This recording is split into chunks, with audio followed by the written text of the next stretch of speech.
the Valhallan Ice Warriors trace their history to the frozen death world of Valhalla, a planet defined by an endless winter that has shaped not only its surface, but the culture, temperament, and martial traditions of its people. This world lies within the segmentum obscurus, and its climate is considered one of the harshest and most unforgiving in all of the Imperium. The environment is not merely cold, it is defined by catastrophic ice ages that cover nearly the entirety of the planet's landmasses in permafrost and glaciers. Blizzards sweep across the surface with such ferocity that visibility can collapse within seconds, and the temperature remains lethally low year-round. The terrain itself, covered by shifting ice sheets and desolate tundras, has shaped the Valhallan people into survivors whose daily struggle against the environment is a reflection of the ceaseless wars they fight across the galaxy. The origins of Valhalla as a human colony world stretch back to the Dark Age of technology, though little is precisely recorded from those early eras. What is known is that at some point before the Age of Strife, the planet suffered an ecological disaster. Evidence suggests that Valhalla once supported temperate climates and large-scale population centres, but the cataclysm reduced the biosphere to icebound desolation. The exact cause remains uncertain. Some administratum records point to widespread atomic warfare, while others suggest a chain reaction of volcanic eruptions or asteroid impact. Regardless of the initiating factor, the event reshaped the planet into what it is now. What followed was an age of adaptation, during which the human colonists either perished in the collapse or survived through strict regimentation of resources, insulated habdomes, and hardened survival techniques. The people who endured became the ancestors of the modern Valhallan Ice Warriors. This heritage of survival imprinted itself deeply into the psychology of the population. From birth, every Valhallan is raised with an acute awareness of scarcity. Food must be rationed, warmth is a privilege rather than a guarantee, and community is enforced by necessity rather than luxury. This early life environment created a cultural emphasis on discipline, endurance, and loyalty. While some Imperial regiments, such as the Attrition jungle fighters, embody independence and improvisation, the Valhallan Ice Warriors are defined instead by a collective mentality. Survival depends not on the individual but on the unit, and this belief is mirrored in their military tactics. The biology of the Valhallan people reflects centuries of adaptation to their frozen world. Their average height and weight remain within the baseline of human variation, though they often appear leaner than other regiments due to the scarcity of food resources and the physical demands of life in constant cold. The pigmentation of their skin tends toward pale tones, often further lightened by a lifetime beneath the filtered light of snowbound skies and enclosed settlements. Hair colour varies across a range from dark brown to flaxen blonde, with red tones appearing in a minority of the population.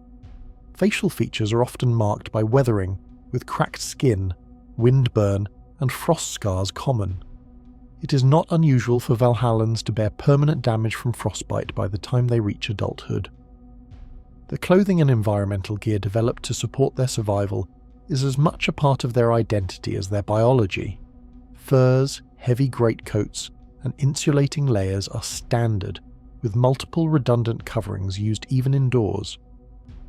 In the Imperial Guard, this translates into one of the most recognizable uniforms in the Astra Militarum.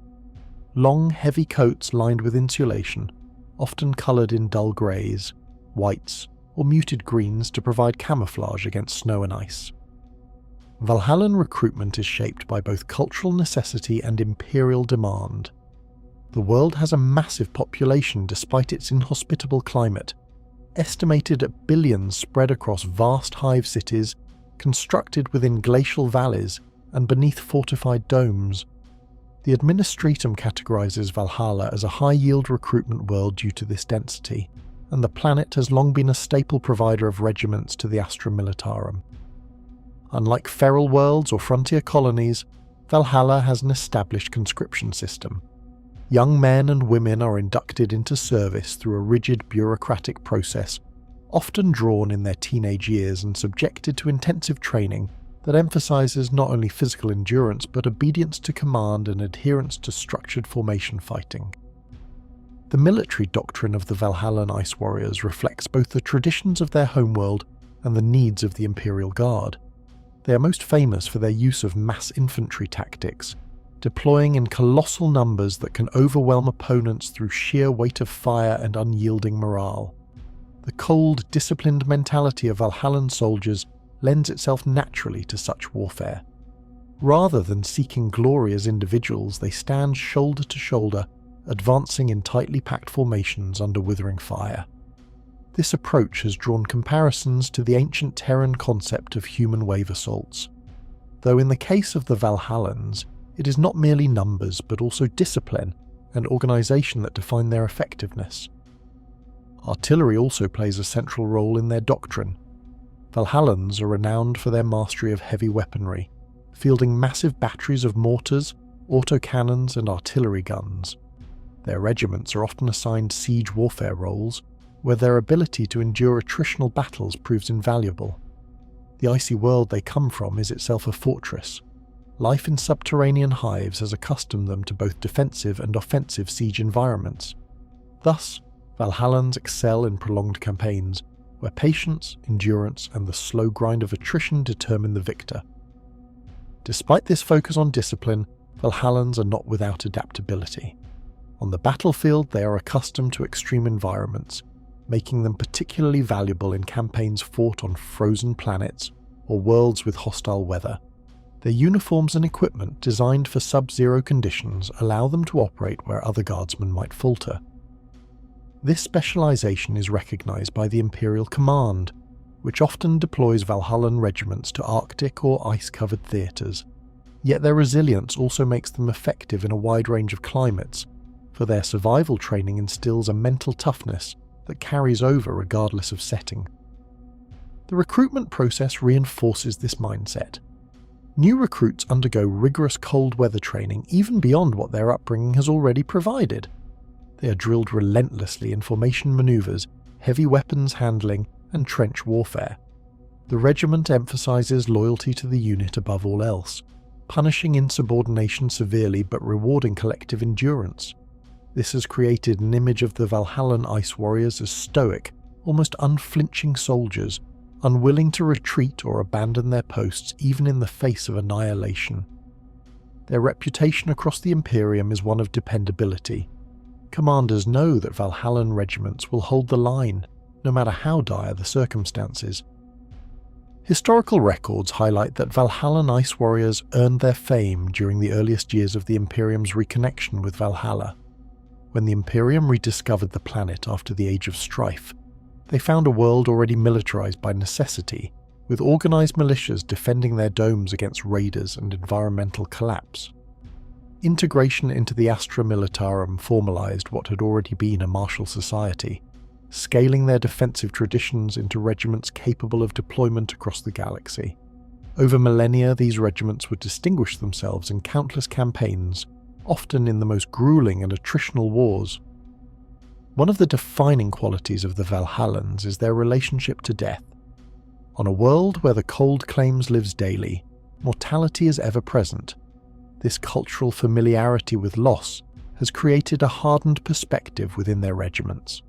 Valhallan soldiers mourn their dead, but they do not allow grief to fracture their discipline. Instead, fallen comrades are treated as martyrs to the cause, and replacements fill the ranks seamlessly. This has given rise to the saying that Valhallans never retreat, they simply march over the bodies of the fallen. Such grim determination has made them invaluable in campaigns where the survival of the line is paramount. Even so, recruitment and replenishment remain essential. The high population of Valhalla allows the planet to sustain continuous levies, but it also comes at a cost. Entire generations of Valhallans are siphoned into the Guard, leaving behind a civilian society where nearly every family has lost members to the war effort. This has further reinforced the cultural normalization of sacrifice. In Valhallan society, service to the Imperium is not seen as a choice, but as an inevitability. In summary, the origins of the Valhallan Ice Warriors lie in the ecological catastrophe that forged their world into a frozen wasteland. Their biology and culture reflect centuries of survival in such a hostile environment, producing soldiers hardened by deprivation and united by discipline. Their recruitment systems and military doctrine emphasize mass infantry assaults, siege warfare and artillery deployment, with a reputation for unflinching endurance. They stand as a model of attritional warfare within the Imperial Guard, embodying the Imperium's philosophy of victory through sacrifice and persistence. The society of Valhalla is shaped entirely by the demands of its environment. Where more temperate Imperial worlds might develop complex networks of trade, art, or expansive agriculture, the frozen surface of Valhalla allows little beyond survival. The glacial conditions enforce a rigid hierarchy that is both political and cultural, with every individual existing within a system designed to maximize efficiency in the use of resources. The planet's surface cities are sparse, with most of the population clustered in hive complexes built beneath reinforced domes or hollowed into subterranean ice caverns. Within these structures, food production, energy conservation and defense are the dominant concerns of everyday life. At the heart of Valhallan society lies the administratum bureaucracy. Like many imperial worlds, Valhalla is governed by a planetary governor who oversees levies, production quotas, and the fulfillment of imperial tithe requirements. Beneath this figure is an extensive civil service, composed of officials tasked with ensuring the continuous flow of resources to both civilian populations and the endless demands of the Astra Militarum. The cultural emphasis on discipline and endurance means that the bureaucracy is viewed not as a burden, but as a necessary framework for survival. Records, quotas, and schedules are adhered to with precision, and disobedience is treated with severity. The rigid efficiency of this system echoes the regimental order of the Valhallan Ice Warriors themselves, reflecting a cultural continuity between civilian and military life. The civilian population occupies defined roles within this structure. Most Valhallans are workers in resource extraction, manufacturing, or food production. Farming, limited by the frozen environment, occurs in massive underground hydroponic facilities heated by geothermal vents or powered by plasma reactors. Hunting is rare but still practiced in some isolated regions, with hardy fauna such as frost boars and tundra grazers providing supplemental protein to local populations. Mining remains one of the most significant industries, as Valhalla's deep ice crust conceals veins of useful minerals that are extracted under brutal conditions.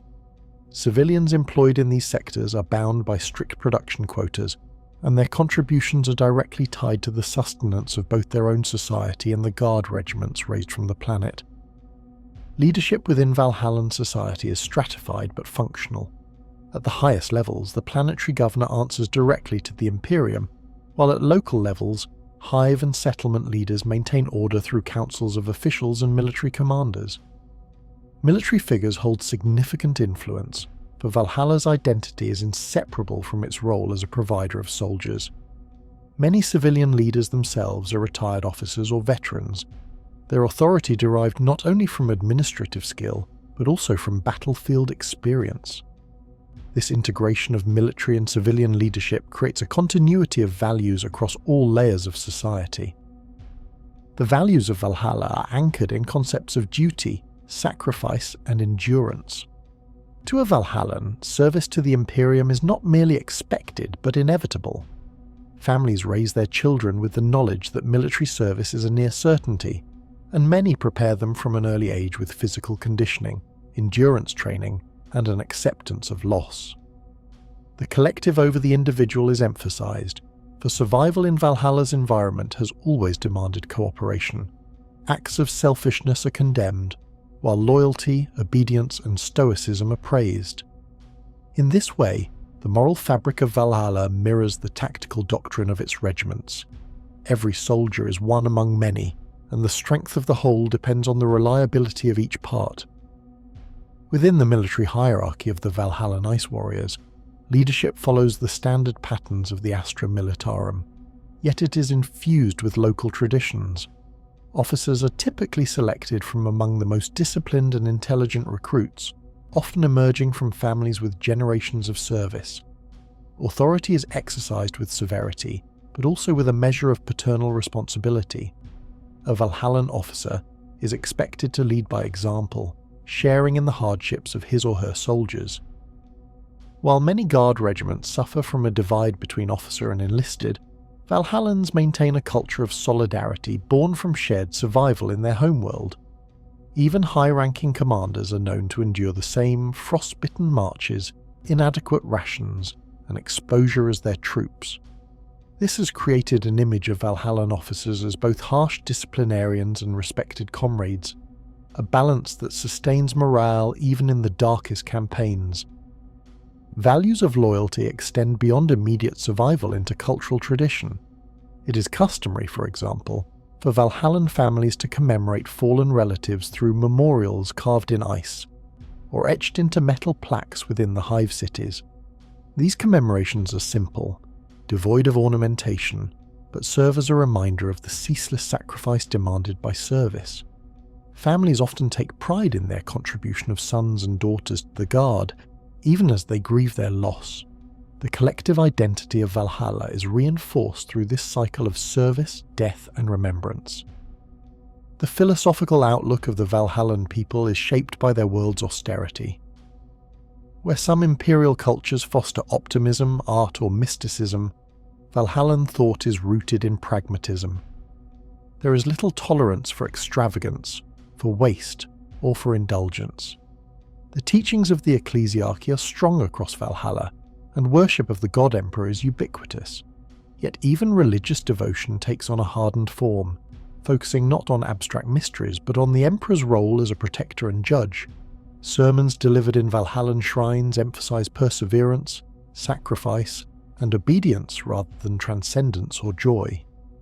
The emperor is seen as the ultimate commander, whose will demands endurance even unto death. Technology on Valhalla reflects the balance between necessity and the Imperium's restrictive control. While not as advanced as a Forge world, Valhalla possesses robust manufacturing capabilities oriented toward military supply. The planet produces vast quantities of lasguns, heavy coats, munitions, and artillery pieces. Its factories are known for their emphasis on durability rather than innovation, producing equipment designed to withstand the extremes of cold and attrition warfare. Vehicles such as chimeras and Lehman Russ battle tanks are constructed and maintained in hardened manufactorums, often modified with additional insulation and engine reinforcements to survive icebound conditions. Philosophically, this technological culture is pragmatic and conservative. Valhallans do not innovate for the sake of progress. They refine, adapt, and preserve.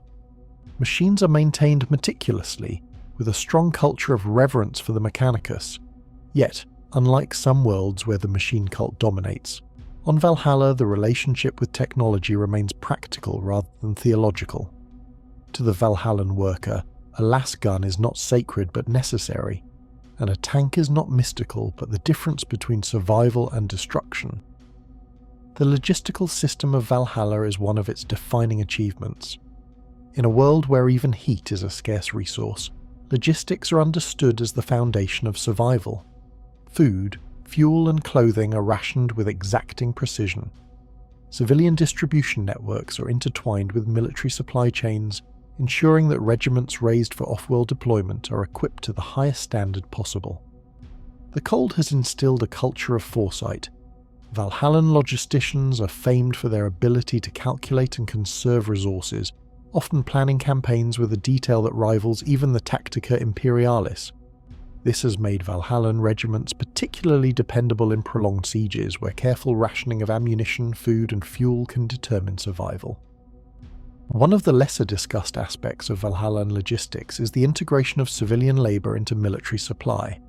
Families of soldiers often contribute directly to the outfitting of regiments, whether through textile production for uniforms or factory work producing ammunition. Entire hives may dedicate themselves to supplying a single wave of regiments, seeing their labour as part of the same sacrifice as their soldiers' lives. This cultural unity between civilian industry and military service ensures that the Ice Warriors march to war not as isolated regiments, but as the living embodiment of their homeworld's collective effort. Social divisions within Valhalla exist but are muted compared to many other Imperial worlds. There are distinctions of class between high-ranking administrators, military officers, and common workers, yet the harsh conditions minimize extravagance. Even the wealthy are bound by the same icebound environment, their lives made only marginally easier by additional heating, food, or private quarters. In many cases, the elites of Valhalla gain legitimacy not through wealth, but through service. A noble family without a history of military sacrifice would be viewed with suspicion, whereas even a modest household that has contributed multiple soldiers to the Guard would command respect. Culturally, Valhallans share rituals and traditions that reinforce their values. Among these is the practice of oath-swearing before deployment.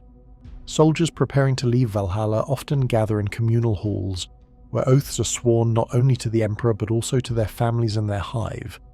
These oaths are typically brief, emphasizing discipline and endurance, but they are binding in both a spiritual and cultural sense. Breaking such an oath is seen as a betrayal not only of the Imperium but of the soldiers' community. Another tradition is the maintenance of frost memorials. In some hives, vast chambers of carved ice are preserved, each etched with the names of fallen soldiers. Families visit these memorials in silence, offering prayers or simply standing in contemplation. The act is not celebratory but solemn, reinforcing the inevitability of sacrifice. These memorials serve as both cultural touchstones and stark reminders of the cost of Valhalla's role in the Imperium. The combination of hierarchy, values, civilian integration and logistics has produced a society uniquely suited to the demands of the Astra Militarum. Where other regiments might require intensive cultural indoctrination to enforce loyalty and discipline, the Valhallans arrive preconditioned by their society. Their military roles reflect the structure of their civilian lives. Each individual fulfills their quota, each contributes to the collective, and each accepts sacrifice as the cost of survival. In this way, Valhallan society and its military cannot be separated. The Ice Warriors are not merely raised from the people of Valhalla. They are the inevitable expression of a culture forged in ice and sustained by discipline. Their leadership, values, and logistics all mirror the central truth of their existence. Survival is achieved not by the individual but by the endurance of the whole. The legacy of the Valhallan Ice Warriors is inseparable from the commanders and regiments that have carried their reputation into the chronicles of the Imperium. Over millennia of service, their name has become synonymous with Stoicism, attrition warfare, and the refusal to yield. The individuals who have led them, as well as the regiments and war machines that have borne their standard, form a record of determination that stands among the most recognizable within the Astra Militarum. Among the most well-documented leaders is Colonel General Ibram Gaunt's early counterpart in Valhallan campaigns, Commander Chenkov, a figure whose approach to warfare is both infamous and illustrative of the Valhallan mentality. Known for his unflinching reliance on human wave tactics, Chenkov embodied the principle that survival is secured through the willingness to expend lives without hesitation. His name became synonymous with ruthless attrition, to the point that his command decisions were sometimes criticized even within the Imperial hierarchy for their staggering casualty rates. Yet, despite the heavy losses, Chenkov's regiments achieved results, grinding down enemies who might otherwise have overwhelmed Imperial defences. For Valhallans, his methods were not seen as cruelty, but as an expression of the inevitability of sacrifice. His legacy continues to serve as both a caution and an affirmation of Valhallan doctrine. Other figures rose to prominence through similar demonstrations of endurance. Regimental histories frequently record commanders who held defensive lines against impossible odds, maintaining cohesion even as entire companies were annihilated. One notable case is the defense of Valhalla itself during the Orc invasion of Millennia 41, year 972. In this conflict, regiments raised directly from Valhalla fought a desperate campaign against a horde that had descended upon their homeworld. Records describe how Valhallan commanders coordinated overlapping lines of artillery and infantry formations, creating a layered defense that bled the Orcs through relentless attrition. The battle is remembered not only for its scale but for the communal nature of the defense. Both civilians and soldiers fought side by side, embodying the seamless unity of Valhallan society and its military. Beyond individual commanders, the regiments themselves are remembered for their consistency and identity. The Valhallan 211th Infantry Regiment became one of the most decorated units in Valhalla's history, their campaigns against orc hordes establishing them as exemplars of the Ice Warrior tradition. Likewise, the Valhallan 414th became renowned for their role in sieges conducted in Segmentum Obscurus, where their patience and logistical skill ensured prolonged defences that eventually wore down chaos incursions.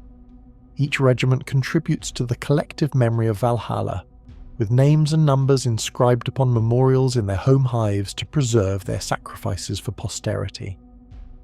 The war machines of the Valhallans reflect their attritional doctrine. While they field the same general vehicles as most Astra Militarum regiments, their reliance on artillery has become legendary. Earthshaker cannons, basilisk artillery platforms, and mortars form the backbone of their armoured contingents. The environment of Valhalla itself shaped this reliance, as subterranean defences and fortified domes were often best protected by massed firepower rather than mobility. In campaigns off-world, this has translated into an expertise in constructing fortified positions around artillery emplacements. Valhallan basilisks are often noted for their ability to maintain fire even under the harshest conditions, with crews enduring frostbite and exhaustion in order to keep the guns operational. Tanks also play a role, with the Lehman Russ battle tank forming the primary armoured element of Valhallan regiments. Modifications are common, including additional insulation for engines and reinforced treads for ice terrain.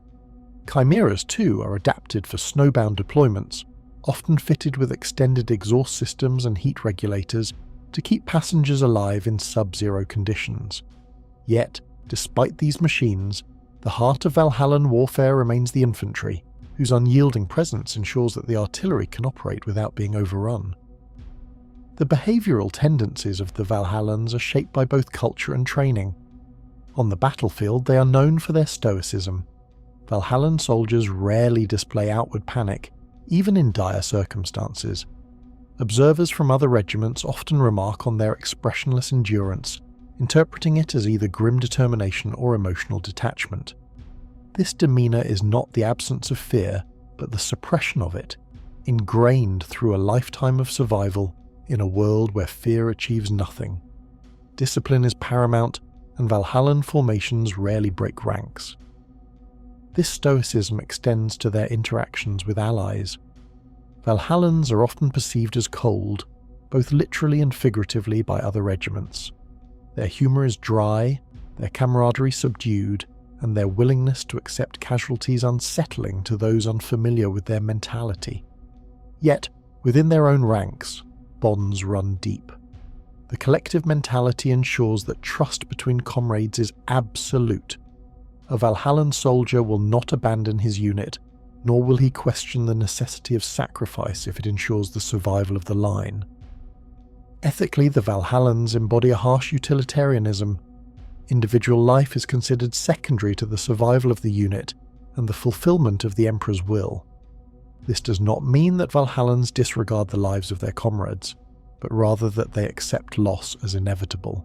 Their rituals surrounding death reflect this pragmatism.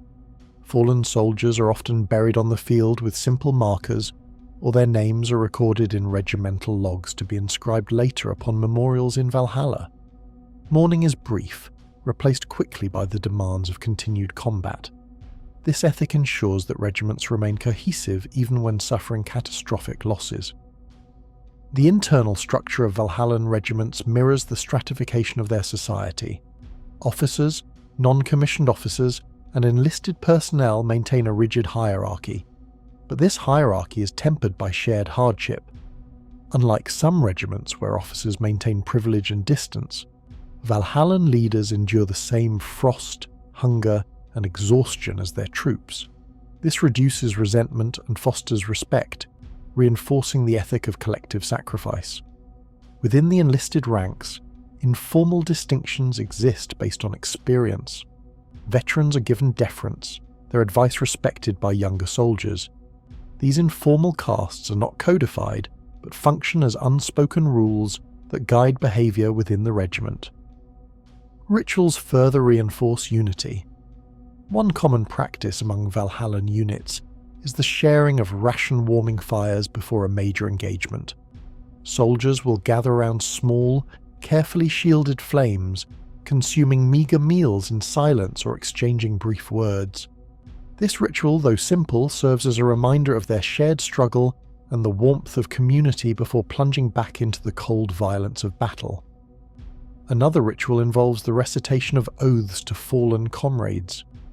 Before battle, Valhallan squads may quietly dedicate their fight to the memory of specific individuals who died in previous engagements. These dedications are not ceremonial but personal, binding each soldier to the legacy of those who came before. Behavioural instincts in combat reflect their environment of origin. Valhallans are patient, preferring to wait out the enemy rather than charge recklessly. In sieges, they are renowned for their ability to maintain cohesion under starvation and constant bombardment.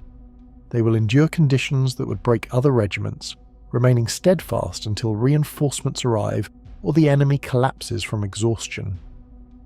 This patience has been compared by Imperial tacticians to the slow grinding of glaciers, seemingly immovable, yet unstoppable in their persistence. The concept of cowardice holds particular weight in Valhallan culture. To flee or abandon one's post is seen not only as a personal failure, but as a betrayal of the entire community. Such acts are met with immediate and severe punishment, often execution by firing squad. This harshness reinforces the ethic of endurance, ensuring that even in the face of annihilation, Valhallans maintain their discipline. To die in place is preferable to retreat, for survival is communal, not individual. Despite their reputation for cold discipline, Valhallans are not without moments of humanity. Records describe instances of soldiers sharing scarce supplies with starving civilians during campaigns, or constructing makeshift shrines on foreign worlds to commemorate fallen comrades. These acts reveal that beneath their stoicism lies a deep sense of solidarity, not only with their own people, but with the Imperium as a whole. Their endurance is not born of indifference, but of an understanding that the galaxy demands sacrifice, and that only through unity can humanity endure. The cumulative effect of these leaders, regiments, war machines, and cultural tendencies has established the Valhallan Ice Warriors as one of the most recognizable and respected traditions within the Astra Militarum. Their fame does not stem from glory-seeking or flamboyant victories, but from the quiet certainty that they will hold the line no matter the cost. Whether under the infamous command of Chenkov, the honoured banners of decorated regiments, or the grinding thunder of their artillery, the Valhallans embody the principle of endurance. Their rituals, ethics, and internal structures all reinforce the same truth. In the frozen wastes of Valhalla, survival is achieved not through strength of the individual, but through the unyielding determination of the collective. The history of the Valhallan Ice Warriors is most effectively measured not in the quiet passages of garrison duty, or the subdued rituals of recruitment, but in the vast military engagements across the Imperium where their endurance was tested and their culture preserved under fire. These campaigns illustrate how the Imperial Guard employed the Valhallans, how their reputation became codified, and why they remain one of the most referenced regiments in Imperial history. The Imperial Guard is comprised of countless regiments, each drawn from their homeworlds and bound by unique combat specializations. Within this endless tide of soldiers, the Valhallans have distinguished themselves as masters of attrition warfare, specialists in siege combat, and a force renowned for their ability to endure in the most inhospitable of battle zones. The reputation of the Ice Warriors is thus not merely cultural myth, but the result of carefully documented campaigns where their survival and effectiveness under extreme pressure preserved Imperial worlds from destruction. The most significant of these campaigns began with their early recorded service in the 39th millennium, when Valhallan regiments were called into major action against Orc incursions. Orcs have always posed one of the greatest existential threats to Imperial holdings, and their invasions often emerge with little warning, sweeping across systems with a combination of overwhelming numbers and brutal resilience. For Valhallans, orcs represented a test of precisely the kind of warfare for which they were best suited. Engagements measured in months or even years, where the enemy's relentless advance had to be slowed, blunted, and eventually broken through attrition. The Valhallan talent for enduring long sieges, for rotating formations in and out of devastated lines, and for maintaining order in the face of staggering casualties, proved uniquely effective in these campaigns. One of the first major engagements in which the Valhallan Ice Warriors achieved Imperial-wide recognition was the defense of Volcanis, a fortress world that fell under massive orc assault in the later years of the 39th millennium. Volcanis was an industrial hub, vital to sustaining nearby Imperial war zones, and its fall would have had far-reaching consequences for multiple crusades then underway. The Valhallan regiments deployed to the surface endured an almost unthinkable scale of bombardment, trench assaults, and war of movement that rapidly settled into grinding attrition. The orcs, as ever, thrived in such chaos, but unlike many other guard regiments that broke under similar pressure, the Valhallans held formation after formation, rotating their lines under precise command. The final relief came not through a sweeping counterattack, but through the simple endurance of the Ice Warriors, who refused to yield until reinforcements could arrive. Imperial records of Volcanis first established the Valhallan reputation for near-fanatical endurance, a quality that would mark their subsequent campaigns. It was, however, in the later 41st millennium that the Ice Warriors faced their most definitive challenge, the one that cemented their place among the great regiments of the Astra Militarum, the Second War for Armageddon. This war, fought against the colossal orc warlord Gazkul Mag Uruk Thraka, stands as one of the most important conflicts in Imperial history, and one where the Valhallans' contribution cannot be overstated. Armageddon itself was an industrial world of incalculable value, and the war was waged on a scale so vast that millions of guardsmen and countless regiments were drawn into the conflict. Among these, the Valhallans distinguished themselves through their defence of the hive cities, where their cold-weather siege traditions found sudden relevance in the massive urban fortifications of Armageddon. The Valhallans fought primarily in Hive Volcanus and Hive Tempestora, where their regiments formed the core of the defensive garrisons. The bitter, grinding warfare within these hives mirrored conditions on Valhalla itself. Civilians forced into conscription, soldiers enduring shortages of ammunition and food, and commanders directing formations in conditions where death rates could rise into the tens of thousands in a single engagement. The Ice Warriors endured this with an almost mechanistic discipline. Imperial archives note that their familiarity with operating in freezing and supply-deprived environments gave them a natural resilience to the privations of siege warfare. While other regiments faltered or collapsed under the sheer strain of constant orc assault, the Valhallans maintained their lines for months at a time. During Armageddon, the Valhallans also demonstrated a tactical conservatism that meshed effectively with the broader Imperial strategy. Rather than attempt risky counter-offensives against the orc war machine, Valhallan commanders preferred to consolidate defensive lines, deepen trench works, and extend supply reserves wherever possible. This approach limited the number of breakthroughs the orcs could achieve, and though costly in manpower, it preserved the strategic depth necessary for Armageddon to hold out until the Space Marines and Mechanicus could enact broader countermeasures. Armageddon was not won quickly nor decisively, but it was not lost, and the Valhallans' role in maintaining that fragile balance became one of the great exemplars of their service. Beyond Armageddon, the Valhallans continued to be deployed in the great wars against both orcs and Tyranids. Against Tyranids, their attrition doctrine was tested to its limits. Hive Fleet Leviathan and its splinter tendrils brought new forms of warfare, where massed biological horrors crashed against entrenched Imperial lines in waves that mirrored orc assaults, but with far greater adaptability. For the Valhallans, this presented conditions unlike any previous war. Tyranids did not merely batter walls and trenchworks, they consumed the very battlefield, stripping it of resources and altering it through bioforms that destabilized conventional defensive strategies. The Ice Warriors adapted through the rigid application of attritional firepower.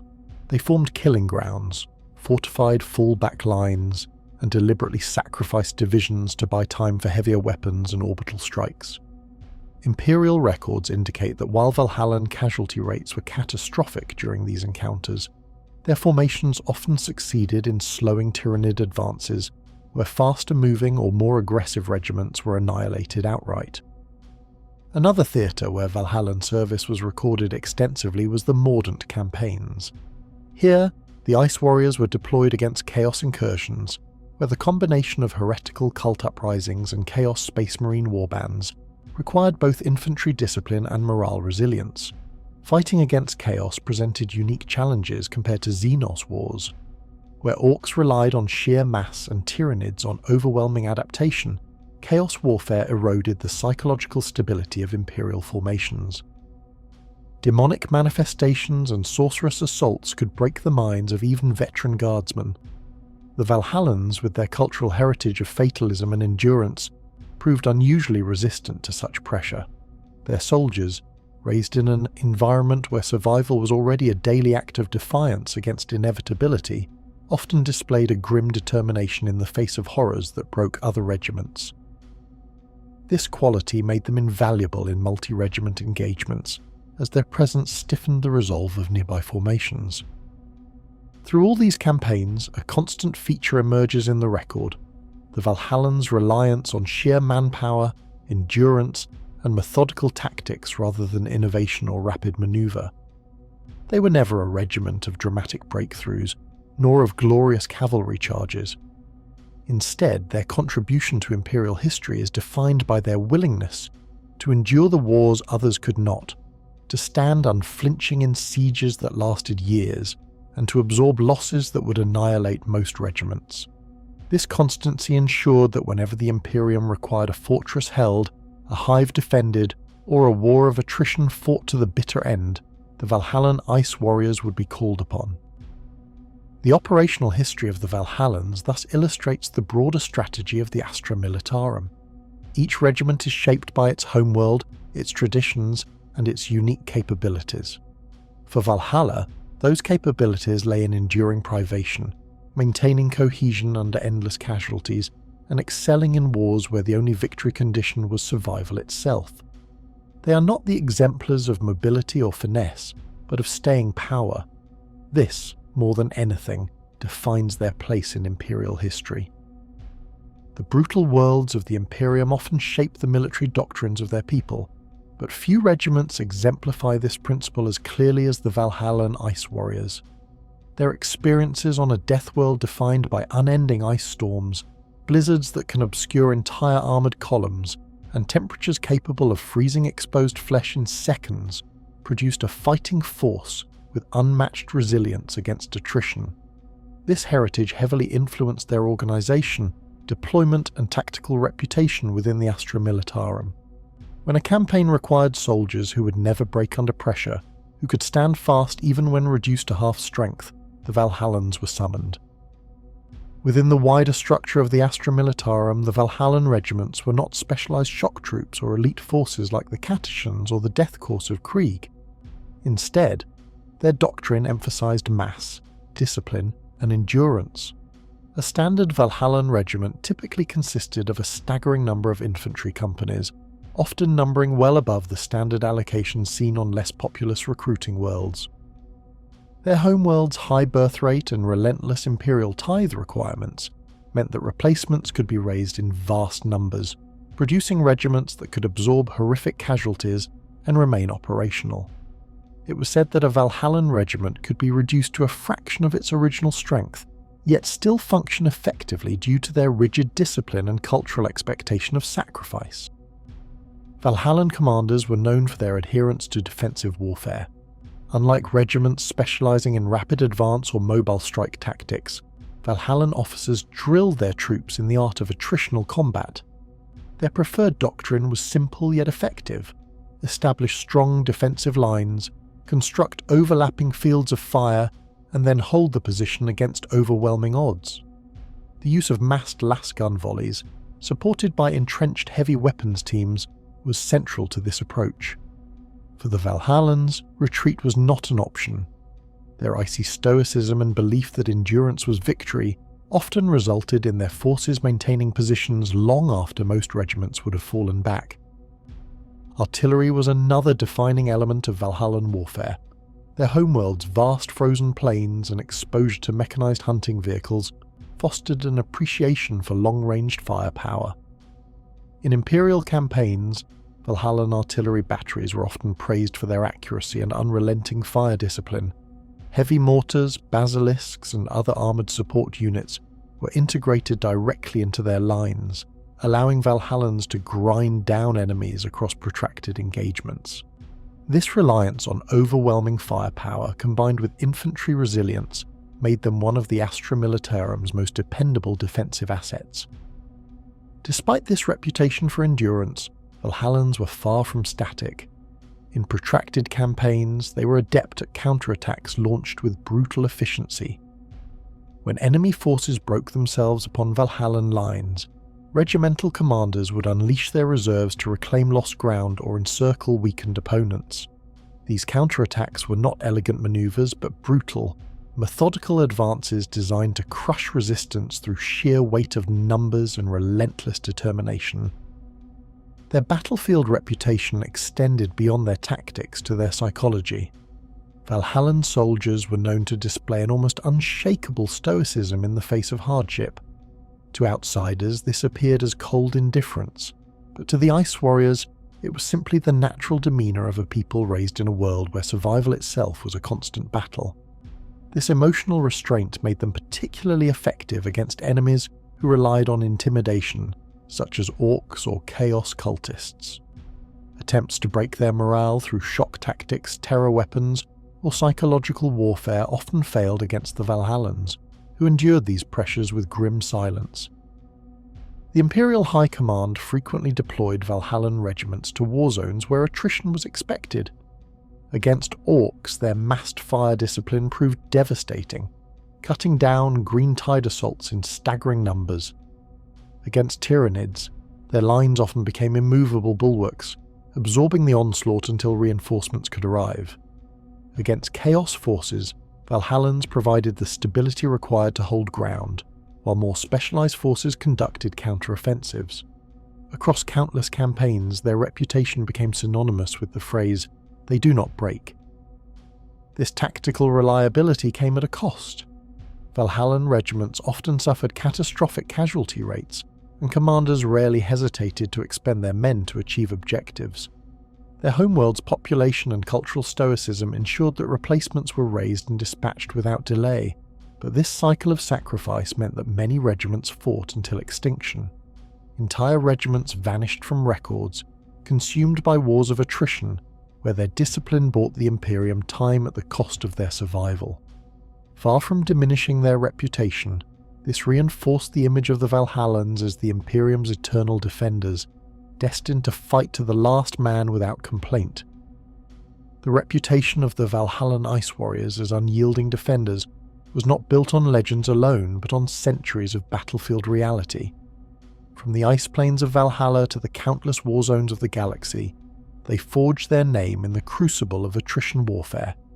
Their commanders were pragmatic, their soldiers unflinching, and their tactics brutally efficient. In an Imperium where survival often came down to endurance, the Valhallan Ice Warriors embodied the doctrine of standing fast against impossible odds until either the enemy broke or they did. The military legacy of Valhalla is often measured not only in victories won or worlds defended, but in the endurance of a culture that accepts total war as its natural state of existence. By the time the Valhallan Ice Warriors had firmly entrenched themselves in the ranks of the Astra Militarum, their operational methods and regimental identity had crystallized into a doctrine that was both brutally simple and profoundly effective. Their contribution to the wider strategies of the Imperium is best understood by observing how their distinct methods of war fit into the complex machinery of Imperial campaigns. While many regiments of the Astra Militarum lean toward flexible battlefield applications, the Valhallans became almost synonymous with attritional warfare. Their homeworld had taught them that survival meant standing fast, enduring what nature, or the enemy, unleashed against them, and holding the line until the storm had passed. It is no surprise then that, when translated into the theatre of war, the Valhallan approach to combat was characterised by unwavering defence, slow but grinding advances, and a reliance on massive infantry numbers supported by disciplined heavy firepower. Their tactics were not graceful, nor were they designed for rapid wars of movement. Instead, they embodied the brutal maxim of Imperial High Command, that victory could be bought at any price, provided the Emperor's will was done. At the heart of this doctrine was their famed ability to wage war in the harshest of conditions. Valhallan regiments thrived where others faltered, particularly in frozen or hazardous environments where supplies were scarce, morale was tested, and endurance was the deciding factor. They were adept at fighting wars of attrition against enemies who relied on momentum, such as orcs or tyranids, denying them the breakthrough they sought by presenting an unyielding wall of men and guns. To the orcs, the Valhallans were an opponent that refused to play into their preference for melee dominance, often creating kill zones where the greenskins were slaughtered in waves. Against the Tyranids, the Valhallans excelled in creating layered defences, choking the Xenos' advance with sheer volume of fire and depth of fortifications. The role of artillery in Valhallan campaigns cannot be overstated. Their regiments were often accompanied by formidable batteries of heavy guns, basilisks, and even super-heavy tanks when supply lines allowed. This reflected their homeworld's martial culture, where siegecraft and the reliance on overwhelming firepower were ingrained into their psyche. Rather than complex maneuver warfare, Valhallans focused on blasting apart enemy strongpoints with prolonged bombardments before sending wave after wave of infantry to consolidate ground. Such tactics were costly, but to the Administratum and the Departmentum Munitorum, Valhalla represented an inexhaustible pool of manpower. The world's harsh conditions made life expectancy short even in peacetime, and thus the notion of mass sacrifice in war was not alien to its people. It was simply another expression of their grim existence. Despite this seemingly one-dimensional doctrine, Valhallan regiments also developed a reputation for adaptive resourcefulness. Cut off from supply lines, they could make do with scavenged materials, improvising shelters, makeshift defences, or repurposing enemy material to maintain the fight. It was not unusual for a Valhallan force, reduced and surrounded, to hold out for weeks or months longer than Imperial command had deemed possible. To their commanders, this stubbornness was both a blessing and a curse. While it ensured that enemy forces were ground down at great cost, it often resulted in catastrophic casualty rates that rendered entire regiments combat ineffective. Yet even in annihilation, Valhallan regiments bought the Imperium precious time, reinforcing the reputation of Valhalla as a world that paid its tithe not in coin, but in rivers of blood. Morale within Valhallan regiments is perhaps their most studied cultural hallmark.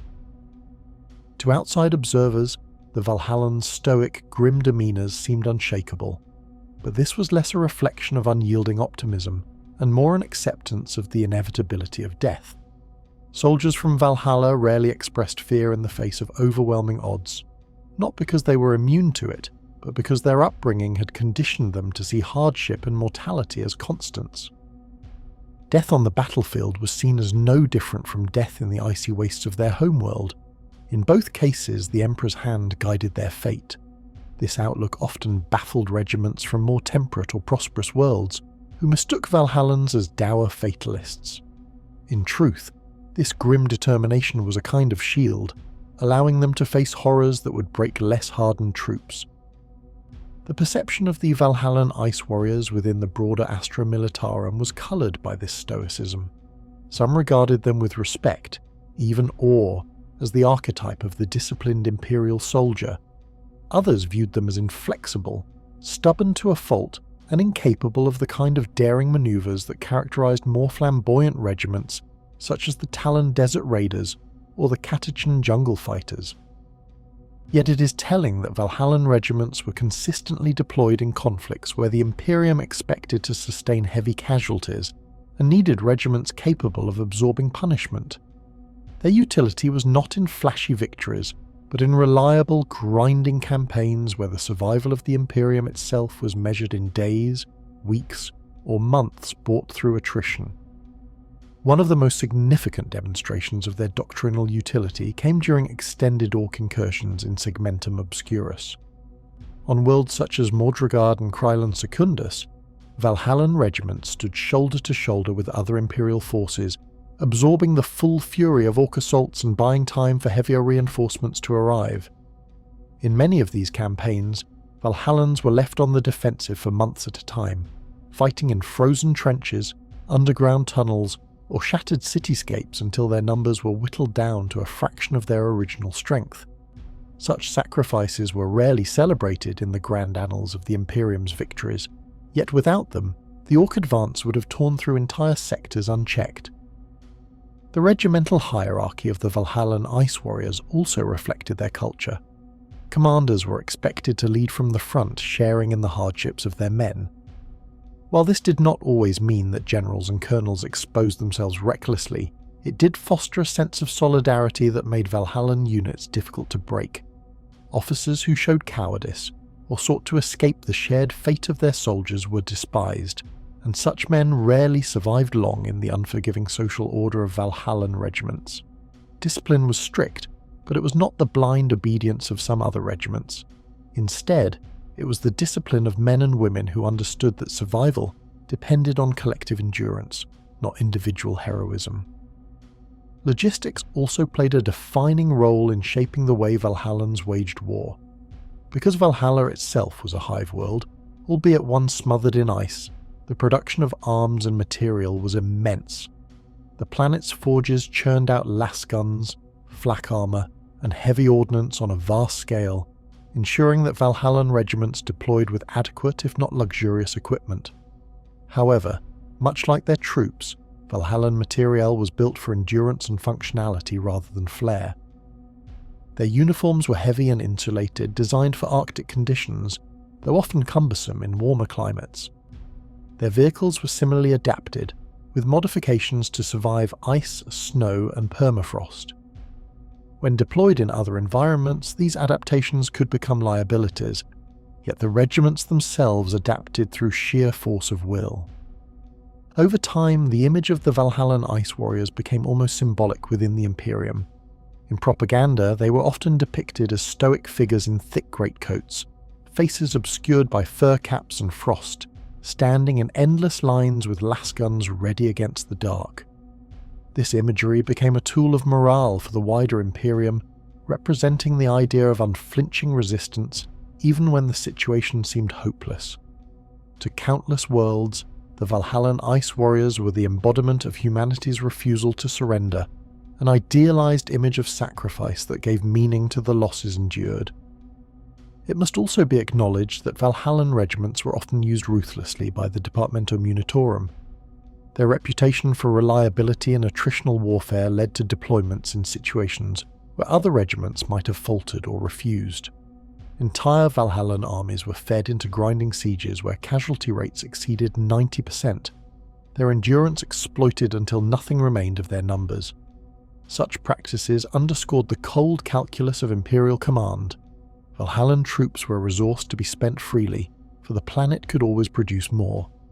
To the Imperium, this was not cruelty, but pragmatism. To the Valhallans, it was destiny. This duality, the celebrated stoicism of the Valhallans on one hand, and the expendability assigned to them by the Imperium on the other, defines their role in the history of the Astra Militarum. They were both heroes and martyrs, symbols of resistance and victims of the very system they fought to uphold. That they endured despite these contradictions is testament to the iron character of a people forged in ice, who saw in death not an end but a continuation of duty. The records of the Ordo Militarum and the Ordo Xenos contain more about the Valhallans than simple battlefield reports.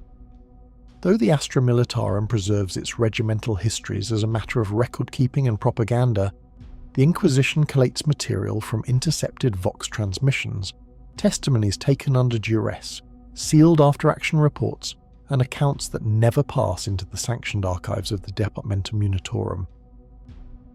These files reveal the extent to which the Valhallan Ice Warriors have not only endured as soldiers, but have also become figures of scrutiny, sometimes suspicion, and occasionally outright investigation.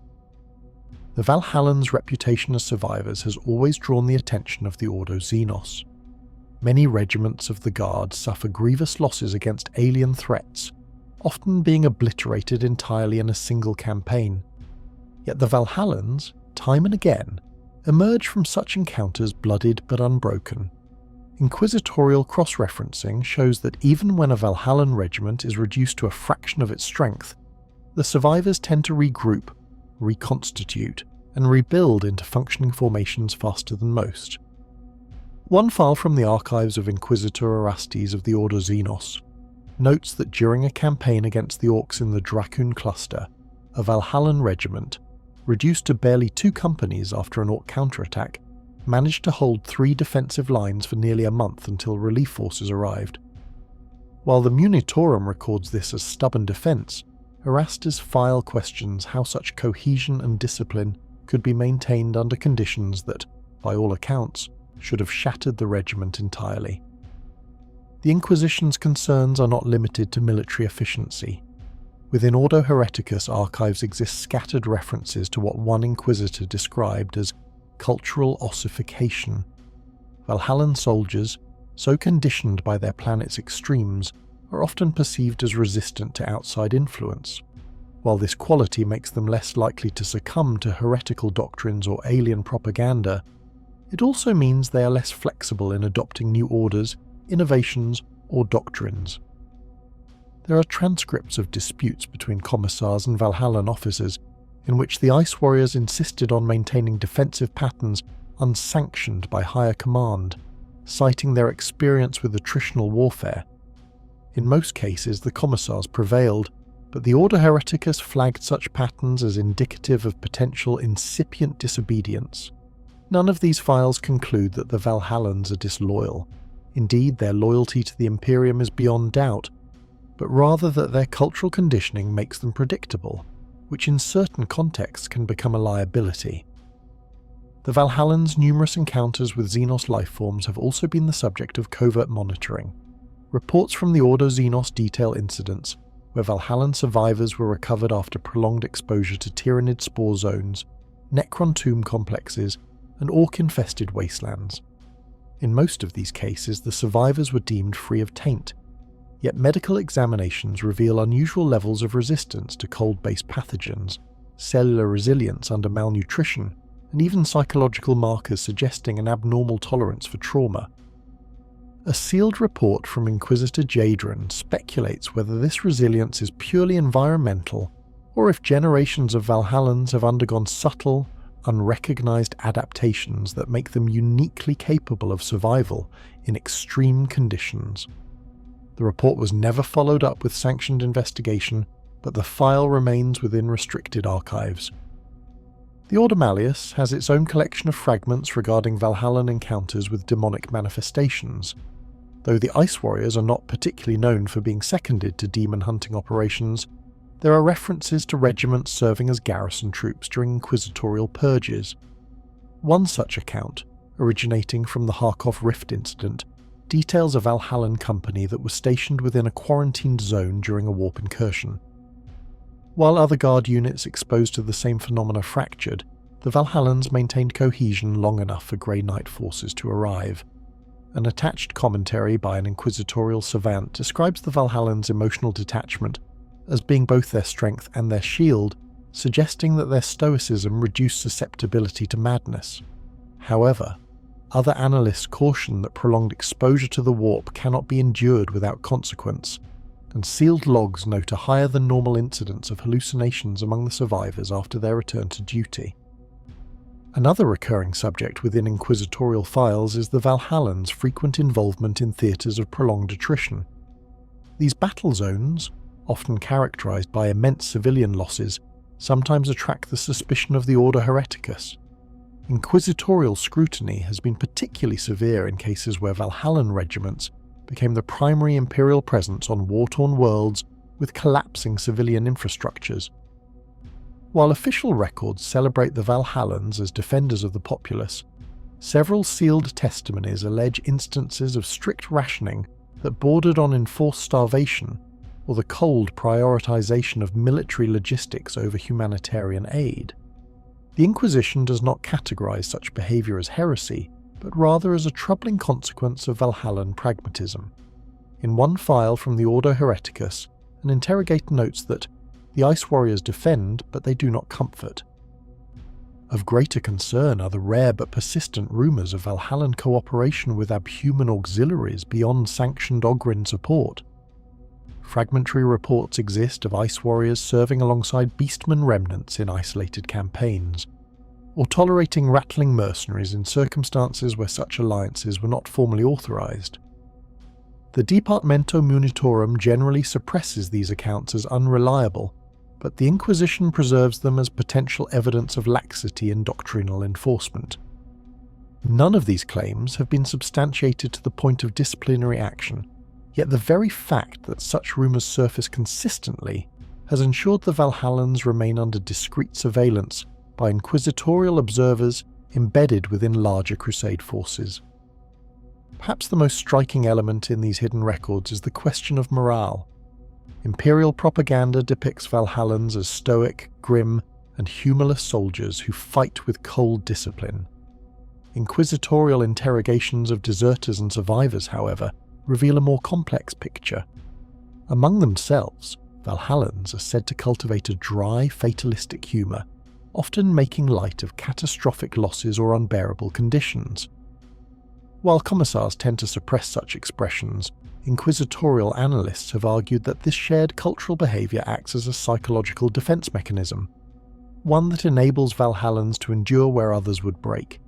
It is neither a sign of heresy nor rebellion, but it underscores the alienation between how Valhallans see themselves and how the wider Imperium portrays them. Ultimately, the Inquisition's perspective on the Valhallans is one of watchful acceptance. They are not viewed as dangerous deviants, but neither are they regarded as entirely unproblematic. Their predictability, stoicism, and cultural rigidity are seen as both strengths and potential weaknesses. They are human to the core, hardened by ice and loss, loyal in their own grim way. But in the hidden archives of the Inquisition, they are catalogued not only as soldiers of the Emperor, but as anomalies within the endless machine of the Imperium's wars. The long arc of the Valhallan Ice Warriors service is not without contradictions, and it is here within the sealed archives of the Inquisition that their record becomes layered with conflicting testimony. What is made public to the Departamento Munitorum is the image of stoic, disciplined infantry, capable of endless endurance, a regiment whose reliability in attritional wars is unquestioned. Reports drawn from Ordo Militaris monitoring detail cases where Valhallan commanders engaged in prolonged sieges despite Munitorum orders for tactical withdrawal. In most instances, this tendency to hold ground long after strategic necessity had expired was interpreted as both valour and stubbornness. The Valhallans' cultural upbringing on their frozen homeworld instilled in them an aversion to retreat. Entire regiments were documented fighting to the last rather than abandoning positions, even when doing so was a deliberate component of imperial strategy. This behaviour was lauded in official communiques but raised concerns among certain inquisitorial observers who regarded the pattern as a liability. They noted that Valhallan discipline sometimes translated into inflexibility, a quality that, in the labyrinthine warfare of the 41st millennium, could mean catastrophic losses when adaptability was required. The political weight of Valhalla within the wider Imperial Guard apparatus also complicates their record. Valhalla's tithe grade is extraordinarily high, its entire industrial system calibrated toward producing munitions, armour, and endless waves of conscripts. This meant that the Ice Warriors were never in short supply, and the Munitorum treated them as an inexhaustible asset. Yet Inquisition transcripts indicate that this abundance led to a troubling disregard for Valhallan survival. Deployment records reveal instances where dozens of regiments were dispatched into sectors already deemed lost, their sacrifices intended not to achieve victory, but to buy time for more strategically critical forces elsewhere. Publicly, these campaigns were described as heroic defences. Privately, They were documented as calculated expenditures of manpower. Of greater sensitivity are the reports concerning the Valhallans' contact with Xenos forces beyond the well-documented Orc Wars. Certain archives detail an encounter during the Second Tyrannic War, when isolated Valhallan detachments were cut off by Hive Fleet Kraken. Though these engagements were overshadowed by the larger efforts of the Ultramarines and other chapters, the documents record unusually high levels of survival among the Valhallans, compared to other Guard regiments exposed to Tyranid swarms. The Inquisition's explanation attributes this to their instinctive ability to form defensive kill zones, effectively slowing the Tyranid advance at a cost of extraordinary bloodshed. But one classified note speculates that Tyranid behaviour altered in response to the Valhallan method of defence, creating localised anomalies in swarm coordination. The source of this claim remains unclear, and no subsequent evidence confirms it, yet the fact that it remains redacted in official records suggests unease. Whether this is a case of battlefield myth, strategic coincidence, or a suppressed anomaly is left deliberately unresolved. The most controversial episodes in the Valhallan record involve their exposure to the forces of chaos. While all Guard regiments face the corrupting threat of heretical influence, inquisitorial assessments emphasise the Valhallans' unusual resilience to panic and psychological breakdown. Their bleak worldview, forged on a planet where death by frostbite or starvation was an everyday risk, seemingly inoculated them against terror tactics that broke lesser regiments. Yet this very fatalism sometimes led to reckless disregard for the insidious nature of chaos corruption. The archives contain several instances where Valhallans held ground for extended durations within zones of warp saturation, their commanders prioritising the defensive position over the risk of psychic contamination. Post-campaign investigations uncovered signs of taint among these survivors, though in most cases the contagion was contained through summary execution and purgation. The full extent of how often such corruption manifested is uncertain, as the records are heavily redacted, but the repeated occurrence indicates a systematic risk hidden from public acknowledgement.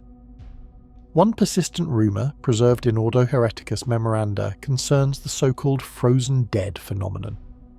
Reports suggest that on more than one occasion, Valhallan regiments exposed to prolonged warp storms exhibited a disturbing increase in combat effectiveness even after sustaining grievous casualties. Witnesses describe Valhallans fighting on after suffering wounds that should have been fatal, their bodies moving with a mechanical relentlessness until collapse. Certain Ordo Militaris strategists considered Chenkov's tactics effective within the narrow constraints of Orc warfare, where overwhelming numbers could blunt alien ferocity, but dangerously wasteful in other contexts. His readiness to expend human life on a massive scale was tolerated only because of Valhalla's endless supply of manpower. After his death, the debate continued as to whether his methods represented the pinnacle of pragmatic warfare or a disturbing example of sanctioned brutality. The existence of this debate in classified records demonstrates that even among the highest authorities of the Imperium, the Valhallan way of war is not universally accepted as beyond reproach. The Ice Warriors' reputation for endurance also carried political weight in how they were remembered. Propaganda emphasised their noble sacrifices, but the Inquisition's commentary makes it clear that the Valhallans' legend was carefully curated. Failures were minimised, sometimes erased entirely. There are at least 6 campaigns where entire regiments were annihilated without achieving their objectives, yet official histories present them as valiant delaying actions that saved entire sectors. The discrepancy between classified assessment and public narrative was not unusual for the Imperial Guard, but the scale at which it was applied to Valhalla was notable. Their symbolic role in the Guard, embodying endurance in the face of endless war, demanded that their reputation remain unsullied, even if reality was less perfect. There is a further dimension in the Valhallan record that touches on the issue of faith. Unlike certain regiments such as the Zealous Frateris Auxiliaries or the Shrine World Levies, the Valhallans were not known for religious fanaticism. Their faith in the Emperor was steadfast but practical, more akin to duty than to fervour. Chaplains and ministorum officials often remarked on the subdued nature of Valhallan piety, They did not collapse into prayer or hymns under fire, but rather carried on with grim determination. To the Inquisition, this quality was simultaneously reassuring and unsettling. On one hand, it made them less vulnerable to cultic fervour or charismatic heretics.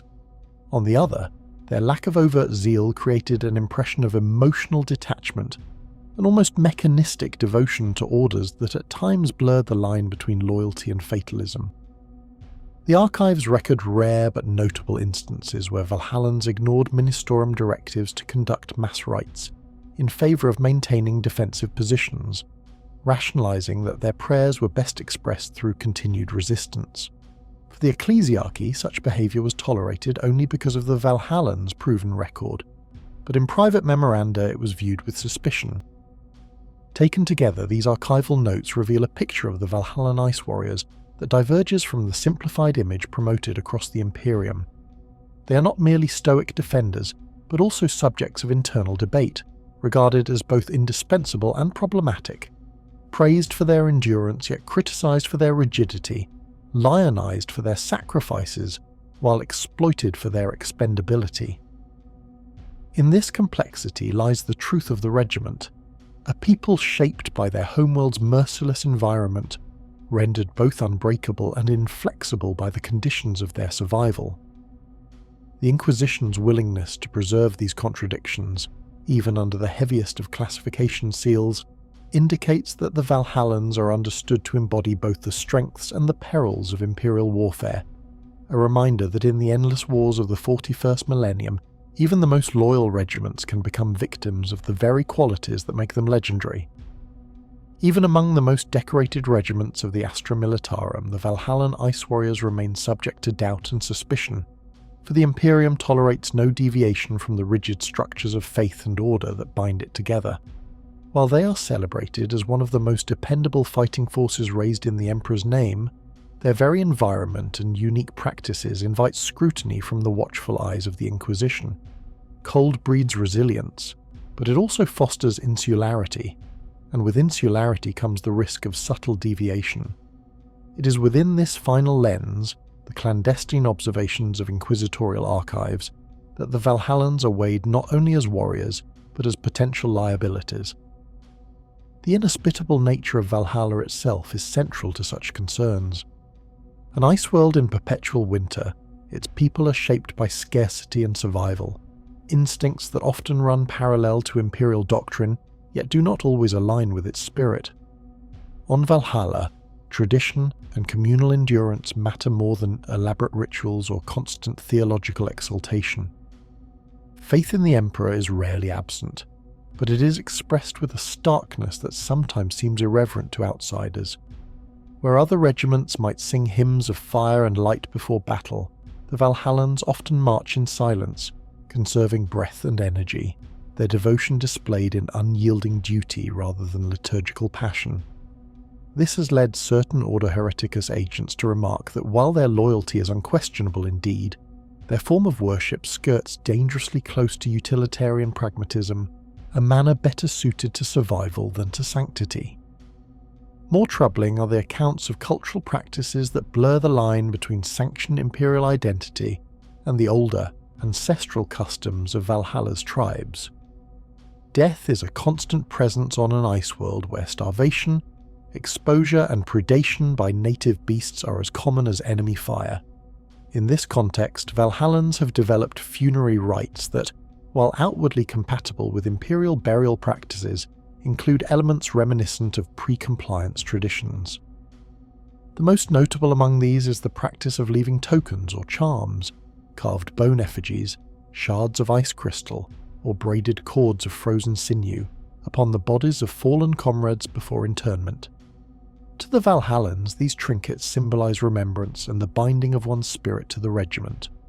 To the Inquisition, however, they represent a potential vector for ancestral superstition, and thus the creeping corruption of imperial orthodoxy. The suspicion is further intensified by the reports of how the Valhallans perceive commissars. On most worlds, the presence of the commissariat enforces discipline through fear of execution. Among Valhallans, however, a paradox emerges. Commissars are often respected as symbols of strength and endurance, but the soldiers of Valhalla do not view them as unquestionable instruments of divine will. Rather, commissars are accepted as necessary leaders whose authority must be acknowledged, yet they are not exalted beyond their functional role.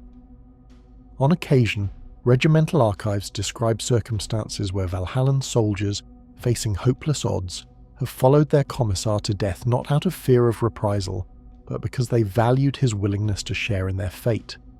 This subtle reframing of the commissariat's purpose, turning fear into camaraderie, has been marked by the Order as a dangerous deviation. If left unchecked, such a perception could weaken the absolute authority upon which Imperial command structures rely. Further investigation notes the regiment's relationship with alcohol, a constant companion during long campaigns. Valhallans are notorious for brewing crude but potent liquors from battlefield rations or scavenged materials, a habit tolerated due to its effect on morale. While most commissars report that this practice rarely undermines battlefield discipline, inquisitorial observers have raised the concern that the regimental reliance on alcohol borders on ritual. Some accounts describe entire companies toasting the dead before battle, or pouring measures onto the frozen ground in what appears to be a votive offering. Though harmless on the surface, such behaviour carries the implication of custom outside of approved imperial liturgy, a cultural seam that heresy could exploit. These suspicions are magnified by Valhalla's long exposure to Xenos threats, particularly orcs and Tyranids. Inquisitorial records often revisit the infamous First War for Armageddon, where Valhallan regiments fought with exemplary courage against the orc warlord Gazjikal Maguruk Thraka.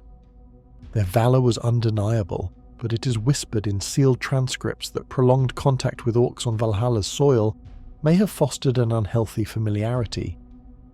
Anecdotal reports claim that some Valhallans adopt orc terminology for insults and crude humour, a practice strictly forbidden under imperial law.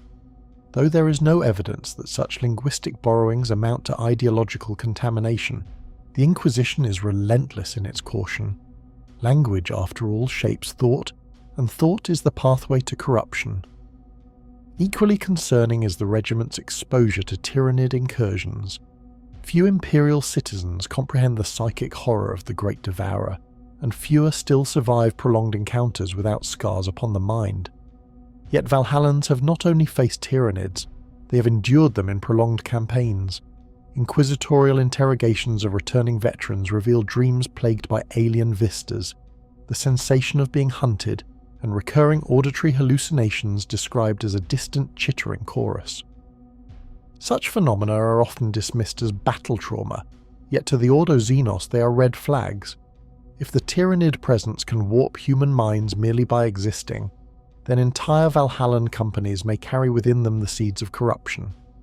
That no overt evidence of psychic contamination has yet been uncovered offers little comfort to those who study the shadow of the hive mind. Beyond these direct concerns, there exists the broader issue of Valhallan identity within the Imperium.